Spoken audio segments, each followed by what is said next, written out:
नमस्कार, मैं हूं विजयश्री और स्वागत है आपका सियासत नगरी में। महाराष्ट्र की राजनीति में उद्धव ठाकरे को एक और बड़ा झटका लगा है। शिवसेना यूबीटी के भीतर मतभेद और असंतोष अब खुलकर सामने आने लगे हैं। पार्टी के सचिव संजय लाखे पाटिल ने इस्तीफा देकर न सिर्फ ठाकरे गुट की मुश्किलें बढ़ा दी हैं, बल्कि अंदरूनी सियासी कलह को भी उजागर कर दिया है। पार्टी छोड़ने की वजह बताते हुए पाटिल ने साफ कहा कि जालना लोकसभा सीट से चुनाव लड़ने का वादा किया गया था, लेकिन अंतिम समय में उन्हें नजरअंदाज कर दिया गया।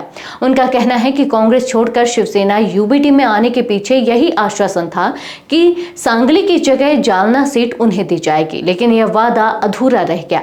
पाटिल ने सीधे तौर पर संजय राउत पर आरोप लगाया कि उन्होंने निजी एजेंडे के चलते उन्हें टिकट नहीं मिलने दिया। गौरतलब है कि जालना सीट पर कांग्रेस के कल्याण काले ने जीत दर्ज की है, जिससे यह इलाका अब रणनीतिक रूप से और भी अहम बन गया है।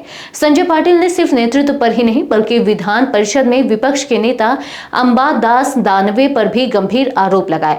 उन्होंने कहा कि दानवे बार बार उनके राजनीतिक विचारों को हाईजैक कर खुद श्रेय लेते रहे और पार्टी में उन्हें लगातार दरकिनार करते रहे। यह आरोप सीधे तौर पर शिवसेना यूबीटी के अंदर संकट की राजनीति को उजागर करता है। अभी तक अंबादास दानवे की ओर से कोई जवाब नहीं आया है, लेकिन सूत्रों के मुताबिक पार्टी के भीतर हालात बेहद तनावपूर्ण है। पाटिल ने यह भी कहा कि ऐसी पार्टी में रहने का कोई मतलब नहीं जहां वादों को निभाया नहीं जाता और मेहनत का श्रेय कोई और ले जाता है। राजनीतिक जानकार मानते हैं कि जालना जैसे संवेदनशील और टक्कर वाले क्षेत्र में पाटिल का जाना शिवसेना यूबीटी को सीधा नुकसान पहुंचा सकता है, खासकर तब जब महाराष्ट्र में लोकसभा चुनाव के बाद विधानसभा की सियासी बिसात भी बिछने वाली है। अब सवाल यह है कि जब पार्टी में बड़े नेता ही एक दूसरे पर अविश्वास जता रहे हैं तो कार्यकर्ताओं और मतदाताओं का भरोसा कैसे कायम रहेगा।